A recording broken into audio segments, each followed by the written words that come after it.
Meniti jalan sunyi ke puncak Makrifatullah. Sesungguhnya orang-orang yang berkata, Tuhan kami ialah Allah, kemudian mereka meneguhkan pendirian mereka, maka malaikat akan turun kepada mereka dengan mengatakan, janganlah kamu merasa takut dan janganlah kamu bersedih hati, dan bergembiralah kamu dengan memperoleh surga yang telah dijanjikan Allah kepadamu. Quran Surah Fussilat ayat 30. Makrifatullah sebagai puncak spiritualitas. Makrifatullah bukan sekadar sebuah istilah dalam ranah tasawuf, tetapi ia adalah tujuan puncak perjalanan ruhani seorang hamba menuju Allah Subhanahu wa Ta'ala. Dalam perjalanan ini, seorang hamba melewati berbagai macam tingkatan seperti taubat, sabar, syukur, dan tawakal, hingga akhirnya tiba pada makam marifah, yakni pengenalan dan penyaksian hakiki terhadap Sang Pencipta. Makrifatullah bukanlah pengetahuan biasa yang dapat diperoleh dengan membaca atau mendengar semata. Ia menuntut pembersihan hati, keikhlasan dalam ibadah, serta ketekunan dalam tafakur dan zikir. Dalam kesunyian batin yang penuh keheningan, seorang hamba dapat merasakan kehadiran Allah Subhanahu wa Ta'ala dengan cara yang tak terlukiskan oleh kata-kata. Bab 1, Jalan Sunyi yang Menggugah Jiwa. Jalan menuju Makrifatullah adalah jalan yang sunyi. Sunyi dari hiruk-pikuk dunia, dari ketergantungan pada makhluk, dan dari keinginan hawa nafsu. Kesunyian itu bukan semata kesendirian fisik, melainkan kejernihan batin yang terbebas dari keramaian hawa nafsu dan dunia. Rasulullah Shallallahu Alaihi Wasallam bersabda, akan datang kepada manusia suatu zaman, di mana orang yang berpegang teguh kepada agamanya seperti orang yang menggenggam bara api.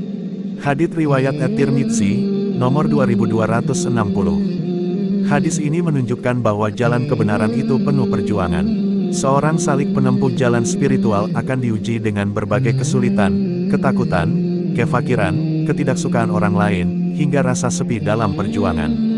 Namun, justru dalam kesunyian itu, cahaya makrifat mulai menyinari hatinya. Bab 2, Tahapan-tahapan ruhani menuju makrifat. Taubat yang sejati. Perjalanan menuju makrifatullah dimulai dengan taubat yang murni. Taubat bukan hanya meninggalkan dosa, melainkan juga berbalik kepada Allah dengan seluruh hati. Allah Subhanahu wa Ta'ala berfirman, hai orang-orang yang beriman, bertaubatlah kepada Allah dengan taubat yang semurni-murninya, taubat nasuha. Mudah-mudahan Tuhan kamu akan menghapus kesalahan-kesalahanmu dan memasukkan kamu ke dalam surga yang mengalir di bawahnya sungai-sungai. Quran Surah At-Tahrim ayat 8. Tazkiyatun naf, penyucian jiwa. Jiwa yang kotor tidak akan mampu menerima cahaya makrifat. Oleh sebab itu, pembersihan diri dari sifat tercela seperti riya, takanur, hasad, dan cinta dunia menjadi syarat utama. Rasulullah Shallallahu Alaihi Wasallam bersabda, ketahuilah bahwa di dalam tubuh ada segumpal daging.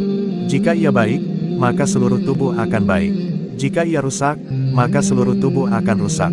Ketahuilah, ia adalah hati.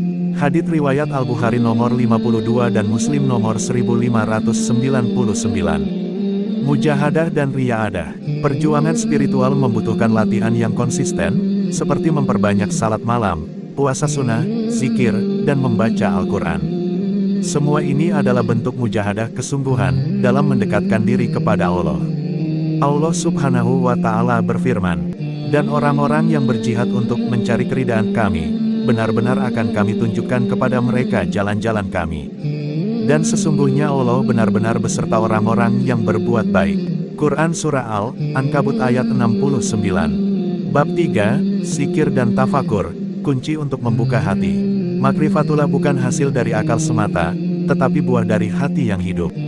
Zikir, mengingat Allah, dan tafakur, merenungi ciptaan dan kebesarannya, adalah dua kunci utama untuk membuka pintu makrifat.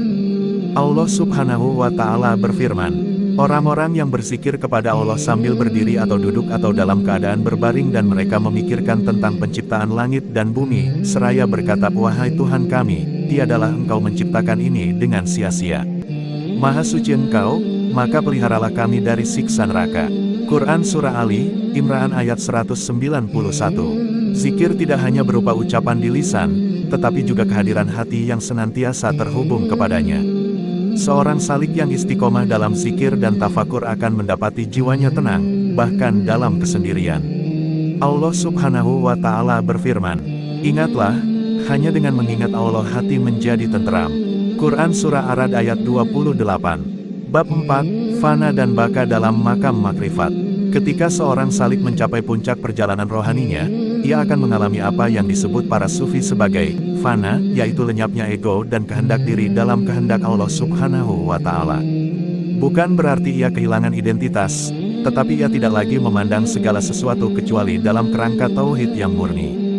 Kemudian datang makam baka, yaitu bertahan dalam kesadaran ilahiyah sambil tetap hidup di dunia dan berinteraksi dengan makhluk. Ia menjadi cermin akhlak ilahi, seperti Rasulullah Shallallahu Alaihi Wasallam yang menjadi rahmat bagi seluruh alam. Allah Subhanahu wa Ta'ala berfirman, "Katakanlah, wahai Muhammad, sesungguhnya salatku, ibadahku, hidupku dan matiku hanyalah untuk Allah, Tuhan semesta alam.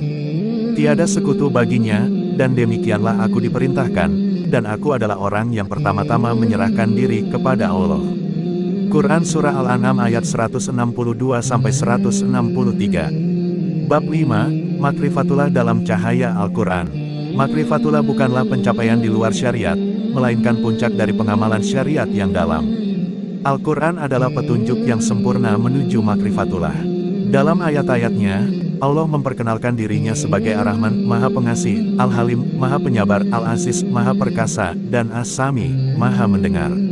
Allah, tidak ada Tuhan melainkan Dia yang hidup kekal lagi terus-menerus mengurus makhluknya, tidak mengantuk dan tidak tidur.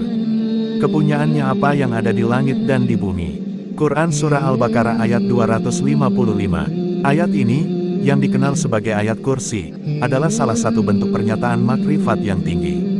Seorang salik yang telah menembus hakikat kehidupan akan memahami bahwa tidak ada satupun yang dapat terjadi tanpa izin dan kehendaknya. Bab 6, Makrifat dalam jejak para nabi dan wali. Para nabi adalah puncak makrifatullah. Mereka mengenal Allah bukan hanya lewat wahyu, tetapi juga melalui pengalaman langsung yang suci. Nabi Ibrahim alaihi salam berkata, Ibrahim berkata, "Ya Tuhanku, perlihatkanlah kepadaku bagaimana engkau menghidupkan orang mati." Allah berfirman, "Belum yakinkah engkau?" Ibrahim menjawab, "Aku telah meyakininya, akan tetapi agar hatiku tetap mantap dengan iman." Quran Surah Al-Baqarah ayat 260. Begitu pula para wali dan salihin, mereka tidak mencari dunia, tetapi mencari wajah Allah semata. Mereka hidup dalam kesunyian, jauh dari sorotan, tetapi batin mereka penuh dengan cahaya.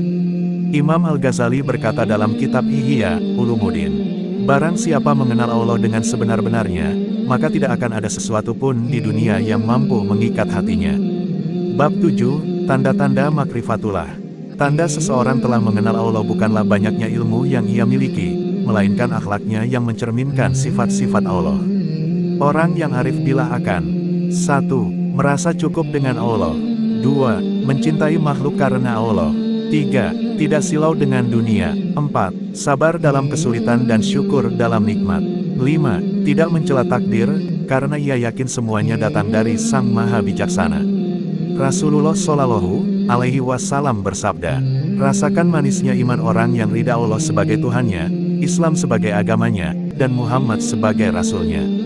Hadits riwayat Muslim nomor 34. Bab 8, Bahaya Ilusi Makrifat. Tidak sedikit orang yang terjebak dalam ilusi makrifat. Mereka mengklaim telah mengenal Allah tetapi meninggalkan syariat. Ini adalah jebakan hawa nafsu. Makrifat tanpa syariat adalah kesesatan, sebagaimana syariat tanpa makrifat adalah kekeringan. Ibn Athaillah As-Sakandari berkata dalam Al-Hikam, "Tidak setiap orang yang melihat kasyaf penglihatan batin telah sampai kepada makrifat." Terkadang kasyaf adalah istidraj, ujian yang menyesatkan, bukan karamah. Maka seorang salik harus selalu memohon petunjuk kepada Allah dan berjalan dengan rendah hati, mengakui kelemahan diri, serta berpegang teguh pada Al-Quran dan Sunnah. Bab 9, Jalan Sunyi sebagai Rahmat. Kesunyian yang dijalani seorang salik bukan kesia-siaan, tetapi rahmat. Dalam sunyi, ia menemukan hakikat dirinya.